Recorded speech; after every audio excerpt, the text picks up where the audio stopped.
एक नेता ने इतना भी कहा, और मैं कोट करना चाहता हूं, कि भाजपा की राजनीतिक वैक्सीन हम नहीं लेंगे। वैक्सीन का भी एक राजनीतिक रंग होता है कि ये जुबान बदलने की आदत हमें बंद करनी होगी। हमारे विपक्ष ने राष्ट्रपति जी का, देश का और इस लोकतंत्र का तिरस्कार किया है। प्रश्न यह है सभापति महोदय कि पहले लॉकडाउन पर प्रश्न उठे। लॉकडाउन क्यों? कितने दिन? किससे पूछ के किया आपने? उसके बाद जब अनलॉक की प्रक्रिया शुरू हुई तो उस पर प्रश्न, अनलॉक क्यों?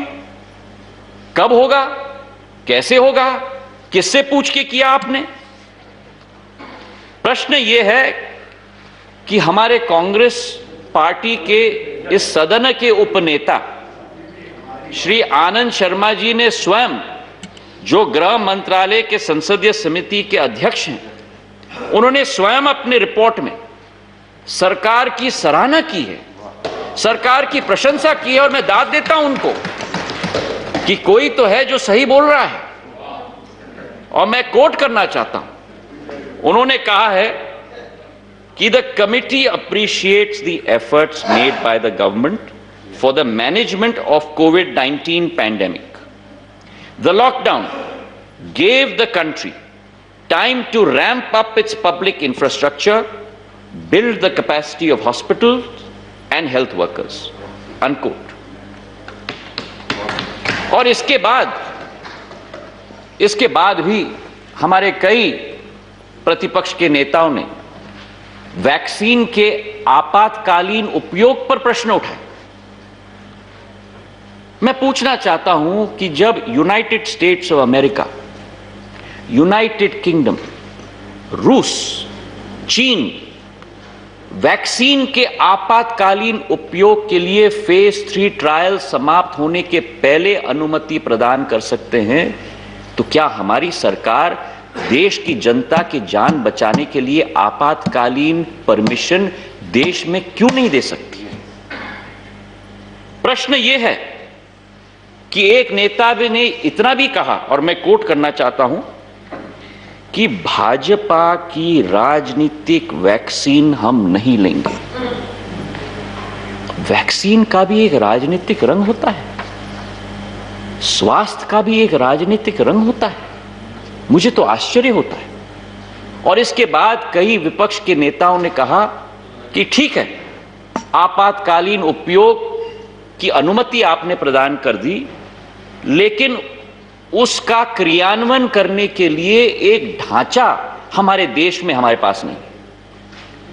तो मैं बड़े विनम्र पूर्वक यह प्रश्न पूछना चाहता हूं कि जब यूपीए सरकार थी, जो स्वास्थ्य का बजट था 5 सालों का, सभापति महोदय 1 साल का नहीं, 5 सालों का 1,44,000 करोड़, उन 5 सालों में ये बजट को भी पूरी तरह से खर्चा नहीं किया, केवल 1,26,000 करोड़ रुपए खर्चा किया, मतलब 15% कम। और आज ढांचे की बात की जा रही है। प्रश्न यह है अध्यक्ष सभापति महोदय कि ये जुबान बदलने की आदत हमें बंद करनी होगी। चट भी मेरा, चट भी मेरा और पट भी मेरा, ये कब तक चलेगा? देश के साथ खिलवाड़ कब तक चलेगा? जो आपने तब कहा था उस पर आप अड़ग रहेंगे तो आपका भी मान सम्मान बढ़ेगा। प्रश्न यह है सभापति महोदय कि 26 जनवरी को जो घटना घटी, जो गणतंत्र दिवस हर भारतीय के लिए एक गौरव का दिवस होता है, वो घातक दृश्य एक दर्दनाक याद बन चुकी है। 394 पुलिस कर्मियों और पत्रकारों को घायल किया गया। एक किसान ने अपनी जान खोई। राष्ट्रीय तिरंगे को लेकर पुलिस कर्मियों को पीटा गया और उनको कुएं में फेंका गया। राजधानी के कई हिस्सों को तहस नहस कर दिया गया। और उसके बाद भी जब यह सदन मिलता है,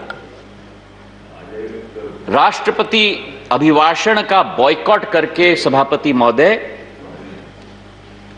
हमारे विपक्ष ने राष्ट्रपति जी का, देश का और इस लोकतंत्र का तिरस्कार किया है। आज मनोज झा जी ने कहा था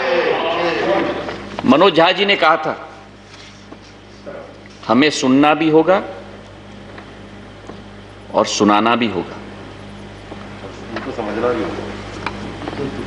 सुनाने के लिए तो आप आ गए, लेकिन सुनने के लिए आप नहीं आए थे। कथनी और करनी में अंतर नहीं होना चाहिए सभापति महोदय।